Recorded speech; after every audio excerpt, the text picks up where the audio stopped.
Shalom, giving all praise, glory, and honor to Yahweh, Ba'Hashem, Yahushai, Ba'Hashem, Ravakah Kodash, Yahweh being the name of the Heavenly Father, the God of the Bible, Yahushai being the name of the only begotten Son, the one who the world ignorantly calls Jesus Christ. And I want to give double honors to the elder apostles, great millstone that rule well. Peace, love, and blessings also to you sincere laborers, you brothers on the highways and byways, giving all diligence to make that calling and election sure. Much love and respect, and also blessings to you few sisters out there listening, learning, and believing. I am thy fellow servant Kanakla, coming at you once again with a lesson, Lord's will, through the spirit and power of Yahweh Shemi Shai. This lesson is edifying and exhorting, and the title of this will be End Times, Bread, and Circuses. And that's a quote from, forgive me if I mispronounce his name, Juvenal, a Roman poet, and it says, "Give them bread and circuses, and they will never revolt."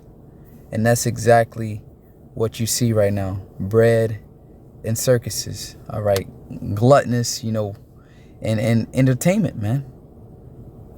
Okay, and that's what's happening right now. So we're gonna go into this a little bit of information real quick, and of course we're gonna get into the scriptures. All right, it's another one here. It says, "Now that no one buys or votes, the public has long since cast off its cares. The people that once bestowed commands, consulships, legions, and all else now meddles no more and longs eagerly for just two things: breads and circuses." So it's just like the ancient Roman Empire. Okay, and pursuant to the scriptures, America is the regeneration or the reincarnation of the Roman Empire. Let's get right into it. This is Revelation 13 verse 11. It says, "And I beheld another beast coming up out of the earth." Now beasts are representation of empires. All right, you can read about that in the book of Daniel. All right, the four major empires, and they liken them unto beasts. Okay, so Revelation 13:11, "And I beheld another beast coming up out of the earth, and he had two horns like a lamb." All right, and the two horns is a representation of Democrat and Republican. All right, that whole diplomatic system. All right, setting up a Senate and so on and so forth. Now, if you study the Roman Empire, they had the plebeians and the patricians. Okay, which is likened on to the Democrat and Republicans. So show you that this is that system rebooted, if you will. Okay, it says, "And he had two horns like a lamb and spake as a dragon." And those are those draconian measures. All right, those draconian laws. So he's like a lamb. He came humble. America comes humble, but now America is speaking as a dragon. All right, this whole system is speaking as a dragon. These draconian measures, these harsh laws, where they're forcing you to have to receive the injection, okay, against your own will. All right, taking away all your rights and your freedoms, and they're coming at you in a form of safety. All right, so that's that lamb, like, to save lives, so on and so forth. Now, sooner or later, they're going to make it mandatory. They're going to come with these harsh measures. That's why I say spake as a dragon, these draconian mandates to force you to take this, okay? It says, "And he exercises all the power of the first beast before him." Okay, in the Roman Empire, they had control over the whole known world at that time. So like America is in control of the whole world, all right? In the oikoumene sense, the whole world. So he exercised all the power of the first beast before him, and causes the earth and them which dwell therein to worship the first beast, whose deadly wound was healed. And when was the deadly wound was healed? During the time of the Renaissance. All right, the 1300s, the rebirth. The Renaissance means rebirth. So it was a rebirth of that Roman system. Okay? It says, "And he doth great wonders, so that he maketh fire come down from heaven on the earth." All right, Hiroshima and Nagasaki, when they dropped that bomb on Japan. All right, those are great wonders. So he maketh heaven, so that he maketh fire come down from heaven on the earth in the sight of men, because everybody saw that. The whole world knew about that. Okay, so that was the point. Get straight to the point. This is basically the Roman Empire that was healed. The deadly wound was healed. So Rome came back. Okay? And it's this system you see right now today with America being pretty much the main city. So let's go back to this quote, this bread and circuses, because, the average person, they're going right along with the program. You got some these patriotic Americans, these patriotic Edomites. That's when I say Edomites, that's the biblical name of the so-called white people according to the scriptures. They are the descendants of Esau, Edom. Okay, but you got these patriotic Edomites that are aware of these things and that are speaking out against these things, and are actually preparing for war, a civil war. Okay, but the average person is caught up in this term bread and circuses. So let's get into it. It says bread and circuses, from the Latin panem et circenses, forgive me for mispronouncing that Latin, is a metonymic phrase referring to superficial appeasement. All right, so the people are being appeased. Let's go into that word appease real quick. Appeasement is an international context, is a diplomatic policy of making political, material, or territorial concessions to an aggressive power in order to avoid conflict. Okay? And that's what's happening. To avoid conflict, they're appeasing the people with bread and circuses, because if the people really knew what was going on, there would be conflict. But since there's bread and circuses, it's appeasing the people. Okay, it says it is attributed to Juvenal, a Roman poet active in the late 1st and early 2nd century CE, and is used commonly in cultural or particularly political context. So let's get to the point. In a political context, the phrase means to generate public approval, not by excellence of public service or public policy. All right, and you see that right now. What's going on says not by excellence in public service or public policy, but by diversion, distraction, or by satisfying the most immediate or base requirements of populace. And the first thing that came to my mind was these Jake Paul, these brothers, these YouTubers that's pretty much fighting all these people. Okay, and people are actually watching this and being distracted. And you can go as far as I work with this guy at, on my job, and he's stuck in these Netflix and HBO on demand, all these shows. They got so many shows out. Then you got the social media, the Instagram. People are getting lost in being appeased or being distracted by what's actually going on. Okay? And it says, but by diversion, distraction, or by satisfying the most immediate or base requirements of a populace, by offering palliative. All right, I don't know this word. Not too proud to say I don't know this word, but let's go into it. To cloak. All right, a cloak. Serving to palliate, or serving to accentuate or mitigate. So to cloak something that palliate. Forgive me for mispronouncing that word. It says particularly a palliative medicine. All right, to cloak something. All right, it says a cloak or to cloak. So let's go back. By offering a cloak, for example, food. Yeah, so a cloak, example for food, bread, or entertainment, circuses. And that's what's happening right now. You got, I remember recently Mike Tyson was fighting, right? They resurrected Mike Tyson. All these, these events, man. This entertainment. You still got the football going on, the basketball, whatever the case may be. But the social media, all these cloaks, entertainment, food, bread, circuses, they giving out stimulus checks.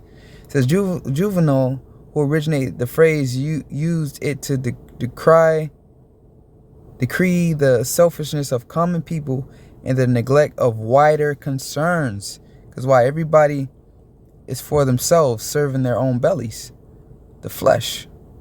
Okay, and we're going to get into the scriptures in a minute. This is the point I want to get to. The phrase implies a population erosion or ignorance of civic duty as a priority. So civic duty as a priority. It's not. Their erosion or ignorance of civic duty as a so their rights, okay, their civil rights is not a priority no more. They don't care. That was the point I wanted to get to there. So let's go to civic duty. Citizenship is a relationship between an individual and a state to which the individual owes allegiance and in turn is entitled to its protection. Okay? So this injection is actually doing more harm than it's doing good. The state is prescribing, all right, these things all around the country and all around the world, and people could care less because of the bread and circuses. All right. The phrase implies a population erosion of ignorance of civic duty as a priority. So their rights, their protection from the state, all right, as they say, the police to serve and protect, they could care less about that anymore. Okay, long as they got the distractions, long as they can go home and watch Netflix, HBO on demand, or they got the Fire Stick to stream videos, and they got all these fast foods everywhere and junk food. They could care less about their rights being taken away from them, man. Okay, not knowing that all these political moves that's taking place, that's a sign of the end. All right, the end of the world. So we're gonna go right down to Revelation 13 and 16. It says, and he called it all, both small and great, rich and poor, free and bond, to receive a mark in their right hand or in their foreheads. And that's the RFID chip. Okay, and you can see he calls it. So everybody has to get this thing. So he's starting with the injections, and sooner or later he's gonna prescribe that digital all, which is that chip. It says that no man might buy or sell. So you're not gonna be able to buy or sell, and you see that now. Certain restaurants are not allowing you to come into their establishments if you don't have the injection. Okay, so it's gonna be the same platform. And that no man might buy or sell save that he have the mark or the name of the beast or the number of his name. So you're not going to be able to buy or sell without this mark. And we're on the steps of that mark being implemented based off of measuring it by the injection. We're very close. We are very, very close, man. Okay, so let me get a precept real quick. This is St. Matthew's chapter 24, verse 42. Watch, therefore, for ye know not what hour your Lord doth come. So the Lord is telling us to watch. And how are we watching? Based off of these prophecies. All right. And we can see he calls it all. So we can see with that injection, he's causing all. Okay. He's causing all. So we know we're close. It says, watch therefore, for ye know not what hour your Lord doth come. But know this, that if the good man of the house had known in what watch the thief would come, he would have watched and would not have suffered his house to be broken up. Okay? So a lot of these people are sleeping right now. They're not up watching. All right? But us that the Lord has revealed these things unto, we're up watching for the Lord, so our house won't be broken up when he comes in. And that's just a metaphor. So we're up waiting for the Lord. Lord gonna come in 3, 4 in the morning while everybody's sleeping, but we gonna be up waiting for him. Okay? We're not gonna be caught. And that's us being alert of the signs of the times of what's going on. Okay? These are metaphors. It says, therefore be ye also ready. So use the metaphor. So verse 44 is saying, therefore be ye also ready, for in such an hour as ye think the Son of Man cometh. Okay? Who then is that faithful and wise servant whom his Lord hath made ruler over his household to give him meat in due season. So reward is coming. Okay, it says, blessed is that servant whom his Lord, when he cometh, shall find so doing. Okay, and there's another precept I wanted to get to go into these bread and circuses real quick. So this is the book of Luke 21 verse 34. And take heed to yourselves, lest at any time your hearts be overcharged with surfeiting and drunkenness and cares of this life, so that that day come upon you unawares. And this is a prime example of bread and circuses. All right. Examples: food, by offering a palliative or example, food, bread, or entertainment. Circuses, all right. Appeasement, okay. Distractions, distraction, another one, okay. Bread and circuses, this is Rome all over again. While Rome was falling, they had the bread and circuses, the entertainment, all right. Let's go to images. See the the gladiators out there fighting, the Colosseum. See, they even got it right here. Ancient Rome, distractions, modern Rome. So let's get that precept real quick. Is it Ecclesiastes?